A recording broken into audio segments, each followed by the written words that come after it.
అభ్యంతరకర వ్యాఖ్యలు. ఆయన చాలా హుందాగా రెస్పాండ్ అయ్యారు మ్యాక్రన్.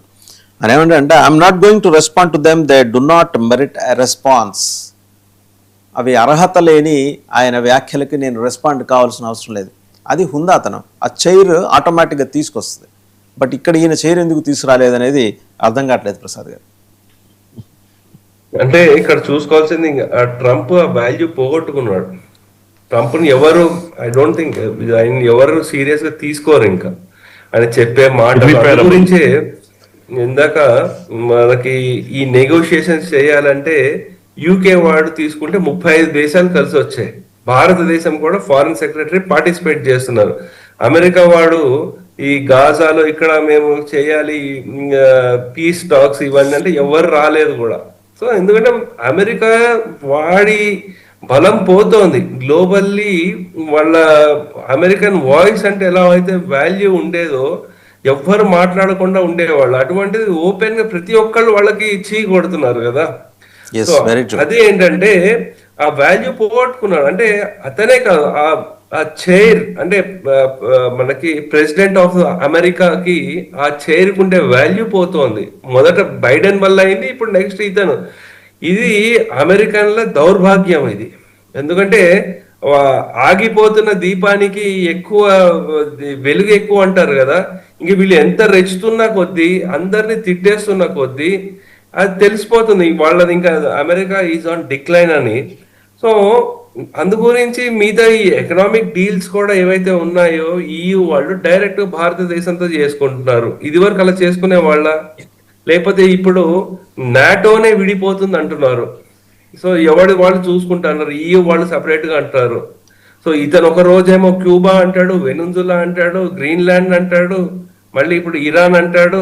వీళ్ళందరూ మళ్ళీ వీళ్ళకి సామంతులుగా ఉండి ట్రంప్ ఏం చెప్తే మనకి చేతులు కట్టుకుని అవునండి అలాగే చేస్తాడా. అతను ఆ విధానం ఎలా అయితే ఉందో అది అమెరికా మరి ఓల్డెస్ట్ డెమోక్రసీ అంటారు కదా. మనకి ఆ ఏదైతే జనాలు అక్కడ ఉండే అమెరికాలో ఉండే వాళ్ళు కూడా తిరగబడుతున్నారు ఆయన మీద.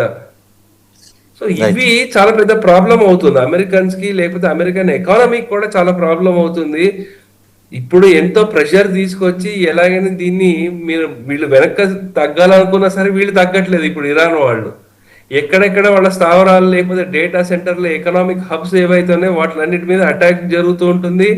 సో నేను అనుకోవడము ఈ యూకే వాళ్ళు తీసుకున్న ఇనిషియేటివ్స్ ఏదైతే ఉందో దాంతో హార్మోజ్ మీద బాబు బ్యారెల్ కి మీకు $1 ఎంతో అంత ఇస్తాం మమ్మల్ని వదిలిపెట్టేయండి ఆ స్టేజ్ వరకు తీసుకొస్తారండి. రైట్. ఒకసారి రామ్నాథ్ గారు మీరేమంటారు? డెమోక్రాట్ల నుంచి వ్యతిరేకత, అమెరికా ప్రజల నుంచి వ్యతిరేకత ఇప్పుడు కనిపిస్తుంది. అదే ఇప్పుడు అమెరికాకి ఏంటంటే మిత్ర దేశాలు ఎవరైతే వాళ్ళు ఎక్స్పెక్ట్ చేశారో వాళ్ళ నుంచి మద్దతు రాలేదు. ఒక సైడ్ ఇందాక మనం డిస్కస్ చేసినట్టు ఏవైతే టెక్నాలజీ సంస్థల ద్వారా, అంటే ఒక హై పొజిషన్ హై చైర్లో ఉన్నటువంటి వ్యక్తి డెసిషన్ తీసుకోవాలంటే వాళ్ళకు డిఫరెంట్ మార్గాల నుంచి వచ్చే డేటా ద్వారా వాళ్ళకుండే ఒక ఇంటెలిజెన్స్ ద్వారా వాళ్ళు డెసిషన్స్ తీసుకుంటారు. ఈరోజు అమెరికా పరిస్థితి ఎలా అయిపోయిందంటే మిగతా సోర్సెస్ యొక్క ఇంటెలిజెన్స్ కాసేపు పక్కన పెట్టి వాళ్ళ దేశాలలోని ప్రజలు, వాళ్ళ దేశంలోని వాళ్ళు, విత్ ఇన్ ద పార్టీలోని వాళ్ళు, వాళ్ళ అపోజిషన్ పార్టీ వాళ్ళు, విత్ ఇన్ ద యూఎస్లో ప్రజలు ఏమనుకుంటున్నారు, వాళ్ళ యొక్క ఇంటెలిజెన్స్ ఏం చెప్తుంది, మనం తీసుకునేటువంటి నిర్ణయాలపైన మెజారిటీ అమెరికన్స్ థింకింగ్స్ ఎలా ఉన్నాయి అనేటువంటిది ఒకసారి వీళ్ళు ఆలోచిస్తే బాగుంటుంది. రీసెంట్గా ఒక 10 days బ్యాక్ PRC అనేటువంటి ప్రముఖ సంస్థ అమెరికాలో సర్వే నిర్వహించినప్పుడు ఏంటంటే మెజారిటీ ఆఫ్ ద డెమోక్రటికన్లు, రిపబ్లికన్లు, కామన్ పీపుల్ ఇలా ఏమనుకుంటున్నారు అనేటువంటి ఒక డిఫరెంట్ లేయర్స్లో వాళ్ళు సర్వే చేసినప్పుడు ఏంటంటే దాదాపుగా బ్రాడ్గా మెజారిటీ అమెరికన్స్ ఏం ఆలోచిస్తున్నారంటే ఈ నిర్ణయాల వల్ల, ఈ యొక్క మిలిటరీ యాక్షన్స్ వల్ల రాబోయేటువంటి రోజులలో యుఎస్ సిటిజన్స్కి కానీ యుఎస్కి కానీ ఎలాంటి ప్రయోజనం లేదు, ప్రయోజనం లేకపోగా దీనివల్ల చాలా థ్రెట్ ఉందని దాదాపుగా 80% సిటిజన్స్ భావిస్తున్నారు. ఇంకా డెమోక్రాట్స్ కానీ రిపబ్లికన్స్లో ఏంటంటే ఒక మిక్స్డ్ ఒపీనియన్ ఉంది. అంటే అక్కడ పొలిటికల్గా మనకు తెలుసు ఎలా ఉంటాయి వాళ్ళ థాట్ ప్రాసెస్ అనేది.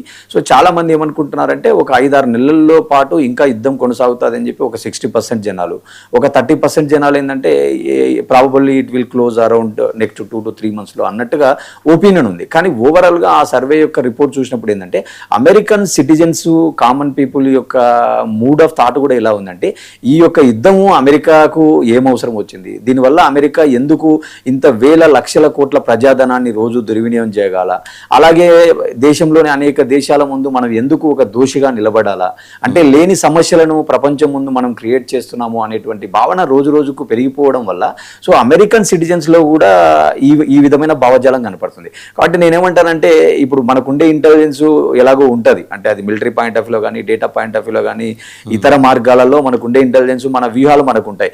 కానీ ఇక్కడ ఒక మనకు మీడియా ఉంటుంది, థర్డ్ పార్టీ సోర్సెస్ నుంచి, అలాగే పీపుల్ నుంచి ఏమనుకుంటున్నారో, అలాగే ఇంటర్నేషనల్ సమాజం నుంచి ఏమనుకుంటున్నారో అనే పాయింట్ ఆఫ్ వ్యూలో ఆలోచిస్తే ఖచ్చితంగా ఈరోజు ట్రంప్ యొక్క బిహేవియర్లో కానీ తన ఆలోచనలో కానీ ఖచ్చితంగా మార్పు రావాలా. ఇందాక ప్రసాద్ సార్ అన్నట్టు ఏంటంటే అది చాలా మంచి పాయింట్. ఒక అమెరికా చైర్ అంటే అది ఒక పెద్దన్న పాత్ర, దానికి ఒక చాలా ఇంపార్టెంట్ ప్రామినెంట్ కీ రోల్ ఉంది. అంటే వాళ్ళు తీసుకున్న నిర్ణయాలు, తీసుకోబోయే నిర్ణయాల వల్ల వరల్డ్లోని ఎకానమీ అంత మొత్తం ఇంపాక్ట్ అవుతుంది. సో అలాంటి పొజిషన్లో ఉన్న వ్యక్తి రోజుకొక మాట, పూటకొక మాట, గంటకొక మాట మాట్లాడడం మనం నిత్యం చూస్తున్నాం. అంటే ఇప్పుడు పెద్ద పెద్ద వాళ్ళు ఏదైనా పర్యటనలకు వచ్చినప్పుడు వాళ్ళని అవమానకరంగా మాట్లాడడం, అంటే నేను డీటెయిల్స్లో పోవడం లేదు, ఇందాక పెద్దలు ఎక్స్ప్లెయిన్ చేశారు, చాలా అలాంటివి చాలా ఉన్నాయి. అంటే not only France, not only Germany, కెనడాని ఎట్లా అపహేళన చేసినారో తెలిసిందే. మనం మోడీ విషయంలో కూడా ఒకసారి కౌంటర్ పార్ట్స్ ని అవహేళన చేస్తూ మాట్లాడటం ఒకటి, దంపతులు కరెక్ట్ కాదు కదా, అది రకరకాలుగా మాట్లాడడం. ఆయన ఇంతకు ముందు ప్యారిస్ ఒప్పందం విషయంలో కూడా చాలా మాట్లాడేది, ఇది ఒక దిక్కుమాలిన ఒప్పందం ప్యారిస్ ఒప్పందం అన్నాడు. అది మనకు టోటల్ ఎన్విరాన్మెంట్ విషయాల్లో ఉన్నటువంటి ఒక బలమైన ఒప్పందం, ఒక మంచి అగ్రిమెంట్ అది మన అన్ని దేశాల మధ్యలో. ఆ ఒప్పందాన్ని కూడా ఆయన దిక్కుమాలిన ఒప్పందం, మేము బయటకు వచ్చేస్తామని మాట్లాడడం చూసినాం. అంటే ఇవన్నీ ఏం చూస్తున్నాయంటే ఆయన అన్సర్టినిటీ, ఆయన థాట్ ప్రాసెస్ లో ఒక నిలకడ లేదు, ఆయన డిసిషన్స్ లో ఒక నిలకడ లేదు. సో ఏదైనా ఒక ప్రొడక్టివ్ గా ఉండాలి తప్ప ఎంతసేపు ఫస్ట్ అమెరికా అమెరికా తలుచుకుంటే ఏమైనా చేయగలదు, అమెరికాకు ప్రతి ఒక్కరూ లొంగి ఉండాల్సిందే అనేటువంటి ధోరణిలో ఓవరాల్ గా అయితే వ్యతిరేకత వ్యక్తం అవుతుంది. అది ఆ సర్వేలో ఏం జరుగుతుందంటే ప్రజల నుంచి దాదాపుగా సామాన్య ప్రజల నుంచి ఒక 60 to 70% అక్కడ ఏం వ్యక్తం అవుతుందంటే ఈ యుద్ధం వల్ల ప్రపంచం ముందు అమెరికా దోషిగా నిలబడే ఛాన్స్ ఉంది, దీనివల్ల మనకు లాంగ్ టర్మ్ లో అమెరికన్ సిటిజన్స్ కి ఇబ్బందులు ఉంటాయి అనేది చాలా మంది వ్యక్తం చేయడం కనపడింది. రైట్. ఒకసారి ప్రొఫెసర్ మురళీ మనోహర్ గారి దగ్గర సార్, జనరల్ అడ్మిరల్ దినేష్ కే త్రిపాఠి ఆయన మొన్న ఒక కార్యక్రమంలో మాట్లాడుతూ ఒక సంచలనమైన వ్యాఖ్య చేశారు.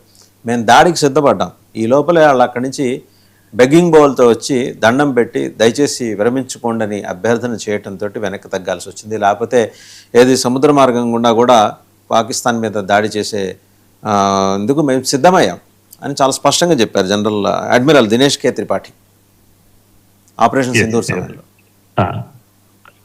ఆర్మీ యొక్క ఈ విషయాలు ఎప్పుడంటే అప్పుడు చీప్ గా మాట్లాడారు వారు కనుక. ఇప్పుడు ఒక సందర్భంలో ముంబైలో ప్రధానంగా అదేదో నేవీ పురస్కార ఉత్సవంలో అడ్రస్ చేస్తూ నిజాన్ని చెప్పారు. ఎప్పుడో ఒక దగ్గర వస్తుంది నిజం అనేది కనుక.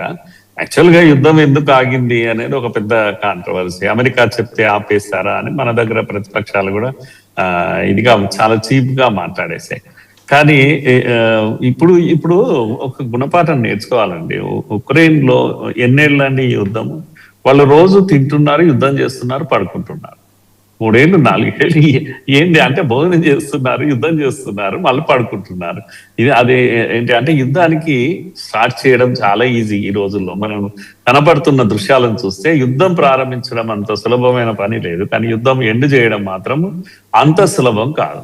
కనుక యుద్ధము స్టార్ట్ చేయకముందే ఎండ్ ఎలా చేయాలనే వ్యూహం ఉన్న వాళ్ళే యుద్ధం స్టార్ట్ చేయాలి. ఆ పని మనం మాత్రమే చేశాం. మన టార్గెట్ 9-10 టెర్రర్ స్థావరాలను కొట్టాలి అని ప్రిసైజ్ గా కొట్టాలని అనుకున్నాము, కొట్టాము, ఆపాము. పైగా వాళ్ళు దాన్ని కంటిన్యూ చేసే ప్రయత్నం చేశారు. డ్రోన్స్ తో అమృత్సర్ పైన వీటివన్నీ పిచ్చి వేషాలు వేశారు. కనుక అప్పుడు వెంటనే సెకండ్ ఆప్షన్ గా ఇది పెట్టుకున్నారు మన వాళ్ళు. ఇది పెట్టుకున్నారు, రెడీగా ఉన్నారు. కనుక 3 దళాలు, త్రివిధ దళాలు అట్ ఏ టైం దాడి చేస్తే ఎంత పెద్ద డ్యామేజ్ జరిగేది పాకిస్తాన్. కనుక చిన్న డ్యామేజ్ తో పోయింది. కనుక 2-3 మేజర్ పోర్ట్స్ లేచిపోయాయి సార్. ఒకవేళ నిజంగా ఆ రోజు అడ్మిరల్ త్రిపాఠి చెప్పినట్టు కనుక జరిగి ఉంటే 2-3 మేజర్ పోర్ట్స్ పాకిస్తాన్ లో లేచిపోయేవి. పాకిస్తాన్ లేచేది కాదు ఇక దాంట్లో నుంచి.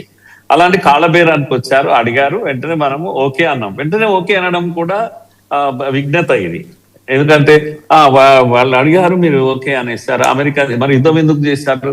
మీరు పిఓకి తీసేసుకోవాల్సి, అంటే పిఓకి ఇచ్చేవాళ్ళు కొందరైతే తీసుకునే వాళ్ళు కొందరా, 370 ఇచ్చేవాళ్ళు కొందరైతే తీసుకునే వాళ్ళు కొందరా, ఇదే పని ఉంటుందా ఏమన్నా?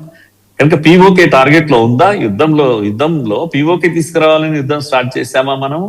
కనుక ఇవన్నీ విషయాలు ఇప్పుడు చర్చకు వస్తాయి మనకు. కనుక ఆపడం కూడా ఒక ఒక వ్యూహాత్మకంగా యుద్ధం ఆపుకున్నాం. ఎందుకంటే మనం ఆర్థికంగా ఎదుగుతున్నటువంటి దేశము, మన ఫోకస్ ఇక్కడ ఉండాలి. రోడ్డు పైన వెళ్తున్నప్పుడు నువ్వు ఇంటర్వ్యూకి వెళ్తే వాడు ఎవడో బైస్కిల్ ఏదో చిన్న యాక్సిడెంట్ అయితే డివియేట్ అయ్యి వాడితోటి వెళ్ళి పోలీస్ స్టేషన్ లో కూర్చుంటే మీ ఇంటర్వ్యూ అవుతుందా? కనుక లాంగ్ రేంజ్ విజన్ ఒకటి ఉండాలి దేశానికి, నేషన్ అన్నప్పుడు. అలాంటి ఒక దీంతో వెళ్తున్న దేశం ఇది.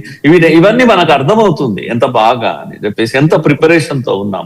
కనుక వాడు ఎందుకు కాళ్ళబేరానికి వచ్చాడు. తర్వాత ట్రంప్ కూడా అన్నాడు, ఫస్ట్ నేనేదో బెదిరించాను, ఆమె ఇండియా ఆగిపోయింది అన్నట్టుగా ప్రజెంట్ చేశాడు. తర్వాత ఏమన్నాడు, అరే మీరు చచ్చి ఊరుకునే వాళ్ళరా బాబు, నేను కనుక లేకుంటే అని ఆమె పాకిస్తాన్ కూడా తిట్టాడు. కనుక నిజాలు ఎప్పటికైనా బయటకు వస్తాయండి. ఎన్నో రోజులు మనం దాస్తే దాగేవి ఏం కాదు. కనుక వారు అన్నటువంటి త్రిపాఠి గారి చెప్పినటువంటి విషయం మన సత్తా ఏందో తెలుస్తుంది, మన ఆర్మీ డిసిప్లిన్ కూడా తెలుస్తుంది. చాలా మోస్ట్ డిసిప్లిన్ ఆర్మీ. ఎప్పుడు కూడా ఇక్కడ మనకు ప్రభుత్వాలు తిరగబడు, ఆర్మీ కబ్జా చేసుడు. పాకిస్తాన్ కు అది చెప్తుంటారు కదా, ఏదో ప్రతి దేశానికి ఆర్మీ ఉంటుంది కానీ అమెరికా పాకిస్తాన్ కి అలా కాదంట, ఆర్మీకే ఒక దేశం ఉంది అని. అలాంటి పరిస్థితులు ప్రపంచం అంతా ఉన్నాయి. అందుకే మనం ఇవన్నీ చూస్తే గానీ మనం ఏంటో అర్థం అవుతుంది అని నేను చెప్తున్నా. ఇప్పుడు అధ్యక్షులు ఉన్నారండి, వారు మాట అన్నారు, నిలకడలేని అధ్యక్షులు.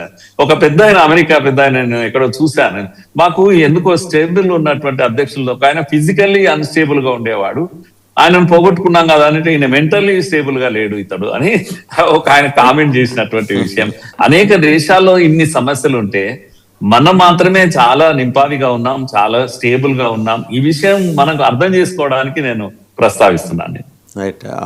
ప్రసాద్ గారు, సో అంటే ఆ రోజు మన సత్తా చూపించడానికి అడ్మిరల్ దినేష్ త్రిపాఠి చెప్పారు, మొత్తం సమాయత్తమయం 3 అంటే త్రివిధ దళాలన్నీ కలిసి ఉమ్మడిగా దాడి చేసి సముద్ర మార్గం ద్వారా.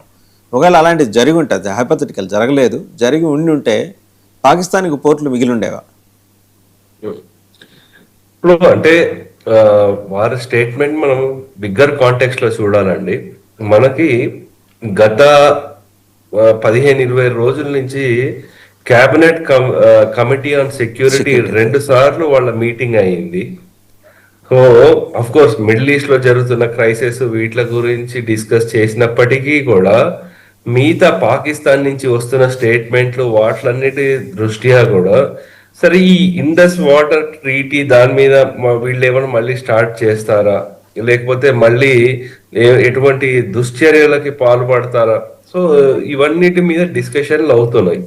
సో దాంతో పాటు మల్టిపుల్ స్టేట్మెంట్స్ మన డిఫెన్స్ మినిస్టర్ గారు కూడా ఇవ్వడం జరిగింది. Operation Sindoor is still on అంటే యాజ్ ఆఫ్ నిన్న వారు స్టేట్మెంట్ ఇచ్చారు. సో దాంతో వీరు త్రిపాఠి గారు చెప్పిన స్టేట్మెంట్ కూడా ఆల్మోస్ట్ అటాక్ అయిపోయి ఉండేది కరాచీ మీద, కరాచీ పోర్ట్ మీద కంట్రోల్ కూడా తెచ్చుకునే అవకాశం ఉండేది అని వాళ్ళు చెప్పడం వాస్తవం. అది మనకు ఆ కేపబిలిటీ ఉంది. నేవీ ఇదివరకు కూడా ప్రైమ్ మినిస్టర్ చెప్పడం కూడా ఏం జరిగిందంటే మోదీ గారు నెక్స్ట్ స్టార్ట్ అయితే ఫస్ట్ ఇనిషియేట్ చేసేది నేవీ అని చెప్పారు వారు. సో అందు గురించి వాళ్ళు రెడీగా ఉన్నారు. సో ఎటువంటిది వచ్చినా సరే వీళ్ళు రెడీగా ఉండడము. నెక్స్ట్ పాకిస్తాన్ వాళ్ళు ఇప్పుడు వాళ్ళ మీడియాలో కూడా వీళ్ళు ఫాల్స్ ఫ్లాగ్ అటాకులు చేస్తారు, ఇటువంటి ఈ కామన్ నెరేటివ్ అన్నమాట.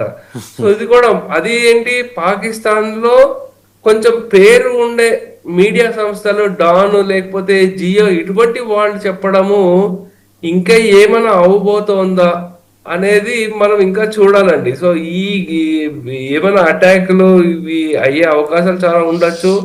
మన వాళ్ళు అయితే రెడీగా ఉన్నారు, డిఫెన్స్ కానీ ఆర్మీ కానీ రెడీగా ఉన్నారు. మనకి స్టేబుల్ లీడర్షిప్ ఉంది. Sir, did they send any indication signal that మన బార్డర్ లో ఉన్న డ్యామ్స్ మీద ఏమన్నా వాళ్ళు ఫోకస్ పెట్టారా? అవ్వచ్చు. ఎందుకంటే ఎస్పెషల్లీ మనం చూసుకుంటే ఈ ట్రెండ్ ఎలా ఉంటుందంటే అండి, సమ్మర్ సీజన్ స్టార్టింగ్ లోనే ఎక్కువ ఇన్ఫిల్ట్రేషన్ ఇవన్నీ ఎక్కువ జరుగుతూ ఉంటుంది. అలాగే క్రాస్ బార్డర్ టెర్రరిజం పెరుగుతూ ఉంటుంది. సో వీటిలన్నిటికీ ప్రిపరేషన్ గా మనం చూడొచ్చండి. సో ఆ ఆ కోణంలో చూసుకుంటే మన వాళ్ళు ముందుగానే ప్రిపేర్ అయ్యి రెడీగా ఉన్నారు. రాండ్రా మీ గురించి వెయిట్ చేస్తున్నాము, మీరు ఇక బార్డర్ కూడా క్రాస్ కాకుండా అక్కడ మిమ్మల్ని పూర్తి చేస్తామని రెడీగా ఉన్నారు మన వాళ్ళు. సో అందు గురించి వాళ్ళకి ఇంకా అంటే ఇప్పుడు మనం చూసాం జైషే మొహమ్మద్ మసూద్ అజర్ వాళ్ళ తమ్ముడు అన్నయ్యను అతని అన్నోన్ను లేపేశారు. సరే అతనికి ఏదో హెల్త్ రీజన్స్ వల్ల ఏదో చెప్తున్నారు, వాళ్ళ స్టాండర్డ్ స్టేట్మెంట్లు ఉన్నాయి. సో ఇలా నెక్స్ట్ లష్కర్ అయితే తైబా వాళ్ళు వీళ్ళు ఎవరైతే ఉన్నారో వీళ్ళందరికీ కూడా నెక్స్ట్ టార్గెట్ అది. వీళ్ళని ఒక 10-15 మంది దురంధర్స్ ఆల్రెడీ పాకిస్తాన్ లో ఉండి ఉంటారు నాకు తెలిసి. అన్నోన్ అండ్ అన్ఐడెంటిఫైడ్ గన్మెన్, అదే వాళ్ళని అలా అంటారేమో. అందరికి అర్థమయ్యేలా చెప్పాలంటే దురంధర్స్ అని చెప్పాలి. అంతే దురంధర్లు అందరు రెడీగా ఉన్నారు, అక్కడ ఉన్నారు, ఇక్కడ ఉన్నారు. సో మొత్తము అక్కడ వాళ్ళందరినీ సెటరేట్ చేయడానికి ఉన్నారు అనమాట. సో అందు గురించి ఇంకోటి మనం ఇంకా చూడాల్సిందండి, మన స్టేబుల్ లీడర్షిప్ వల్ల ఉంటే ఎలా మన వాళ్ళు బ్యాలెన్స్ గా ఉంటారు అని చూడడానికి. అమెరికా అంత పవర్ఫుల్ నేషన్ కదా, ఇమీడియట్ గా ఈ ట్రంప్ నామినీ చేసిన అతను చీఫ్ ఆఫ్ స్టాఫ్ అతన్ని మార్చేశాడు. ఎందుకంటే అతను బైడెన్ నియమించిన వాళ్ళని. మనం ఇటువంటివి ఎప్పుడు మన దీంట్లో ఎప్పుడు చూడలేదు. మనము ఎంత పొలిటికల్ ఇది ఉన్నా సరే సర్వీసెస్కి వచ్చేసరికి ఆ రెస్పెక్ట్, వాళ్ళకి ఇవ్వాల్సిన గౌరవం అవన్నీ మనం మెయింటైన్ చేసుకుంటూ వచ్చాము. ఆ విధంగా మన లీడర్షిప్ మనం మెచ్చుకోవచ్చు. సో ఆ బ్యాలెన్స్ ప్రాపర్ గా మెయింటైన్ చేసుకుంటూ వచ్చారని వాళ్ళకి ఫ్రీ హ్యాండ్ కూడా ఇస్తున్నారు. సో వాళ్ళకి కరెక్ట్ ఏం కావాలి, ఏ సపోర్ట్ ఉంది మీకు కావాలి, ఓకే ఫైన్. ఆ డెసిషన్ మేకింగ్ అనేది చాలా ఫాస్ట్ గా అవుతుంది ఇప్పుడు.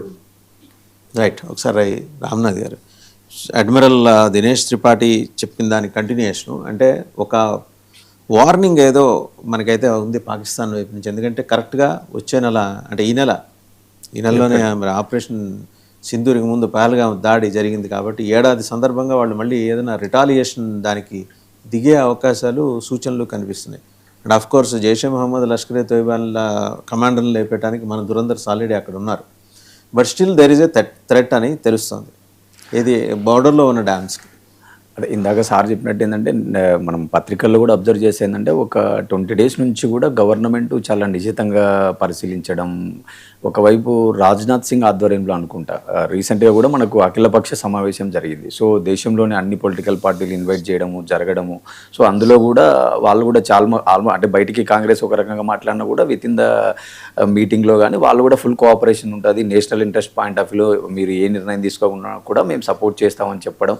సో ఇవన్నీ ఆలోచిస్తే ఏంటంటే ఈ యొక్క కాన్సిక్వెన్సెస్ చూస్తుంటే ఏంటంటే ఇండియా కూడా అన్ని రకాలుగా ప్రిపేర్డ్నెస్గా ఉండాలా, అంటే ఖచ్చితంగా ఎలాంటి సందర్భం వచ్చినా కూడా మనం ఎదుర్కోవడానికి సిద్ధంగా ఉండాలా అనే ఒక ఇండికేషన్ ఖచ్చితంగా ఇస్తున్నారు. ఇంకా అటువైపు సామాన్య ప్రజల పాయింట్ ఆఫ్ వ్యూలో రోజు అంటే ప్రధాని స్థాయి నుంచి మనం రోజు స్టేట్మెంట్ ఎక్స్పెక్ట్ చేయలేము. కానీ ఇక్కడ ఏంటంటే 2-3 రోజులకు ఒకసారి మోడీ గారి నుంచి కూడా మనం వార్తలు వస్తున్నాయి. అంటే ఈ ఎల్పిజి విషయంలో కానీ ఇప్పుడు రాబోయేటువంటి ఖరీఫ్ రబీ సీజన్లో కూడా రైతులకు ఎరువుల విషయాల్లో కానీ చాలా కీప్ ఆన్ మానిటర్గా మనం హై అఫీషియల్స్ నుంచి ప్రధాని నుంచి కూడా రోజు 2 రోజులకు ఒకసారి ఒక స్టేట్మెంట్ కనపడుతుంది మనకు వార్తలు. అంటే దీన్ని బట్టి మనకు అర్థమైంది ఏంటంటే ఖచ్చితంగా దీని మీద కీప్ ఆన్ మానిటరింగ్ ఉంది. 24/7 ఖచ్చితంగా ఒక బలమైన టీమే పనిచేస్తున్నట్టుగా మనం భావించాలి. కాబట్టి మన ఇండియా యాజ్ పర్ యాజ్ ఇండియాకు సంబంధించినంత వరకు చూసుకుంటే ఏంటంటే ఇప్పుడు పాకిస్తాన్ ఏదో తీసుకుంటుంది అనేది కొంత హైపోథెటికల్గా చూడాలా తప్ప. ఎందుకంటే రీసెంట్గా మనకు జయశంకర్ గారు మాట్లాడిన మాటలు మనం పార్లమెంట్లో చూసినాం. అంటే ఏదో ఇరాన్తో పాకిస్తాన్ మీడియేషన్ చేస్తుంది, బ్రోకరిజం చేస్తుంది, డైరెక్ట్గా ఆయన బ్రోకర్ అనే పదమో వాడాడు. అంటే మనం బ్రోకరిజం లాగా మన కంట్రీ యాక్ట్ చేయదు, మనకంటూ ఒక పాలసీ ఉంది. గతంలో 1980s కూడా ఇలాంటి చేష్టలు వాళ్ళు చేయడం కనపడింది. కాబట్టి సో మనం ఎందుకు ఇలా మాట్లాడాలా అనేటువంటిది కనపడింది. మీకు గతంలో ఒకసారి ఒక సేయింగ్ ఉంది. ఒకసారి యుద్ధం ప్రధానమంత్రిగా మనకు పివి నరసింహారావు గారు ప్రైమ్ మినిస్టర్గా ఉన్నప్పుడు ఆ రోజు కూడా కొన్ని దేశాల మధ్యన కాన్ఫ్లిక్ట్ జరుగుతుంటే ఆ రోజు కాళోజీ గారు ఒక మాట అన్నారంట. ప్రధానమంత్రితో ఏమన్నారంటే ఈ ప్రపంచంలో జరుగుతున్నటువంటి సంఘటనల పైన ఈ యుద్ధం పైన మీరు కూడా స్పందించవచ్చు కదా అని చెప్పి కాళోజీ గారు మన పివి గారిని అడిగితే ఆయన ఏమన్నారంటే కంచు మోగినట్టు కనకంబు మోగునా అన్నారంట. అంటే పార్లమెంట్లో ఎక్కడో ఏదో జరుగుతున్నటువంటి అంశాలపైన మనం రోజు మాట్లాడాలంటే కుదరదు కదా.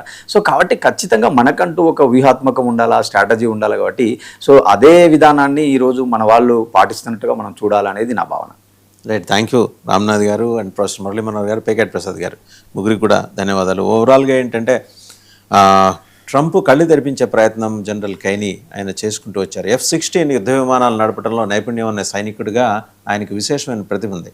ఆయన మొత్తం ట్రంప్ కళ్ళ ముందు అలా ఆవిష్కరించాడు, ఏం జరగబోతోంది, ఏం జరుగుతుంది, మనకు అవసరం లేని యుద్ధంలో మనం ఎందుకు తలదూర్చాలి, మనకు అక్కర్లేని ఆయిల్ కోసం మనం ఎందుకు గొడవ పడాలి, so let us withdraw ourselves from the battle field అని చెప్పేసి ఆయన ఇచ్చిన ఇండికేషన్ తోటి ట్రంప్ నెమ్మదిగా కొంచెం వెనక్కి తగ్గాడు. పూర్తిగా తగ్గాడని అనుకోవడానికి వెళ్ళలేదు, ఎందుకంటే is two maverick to understand.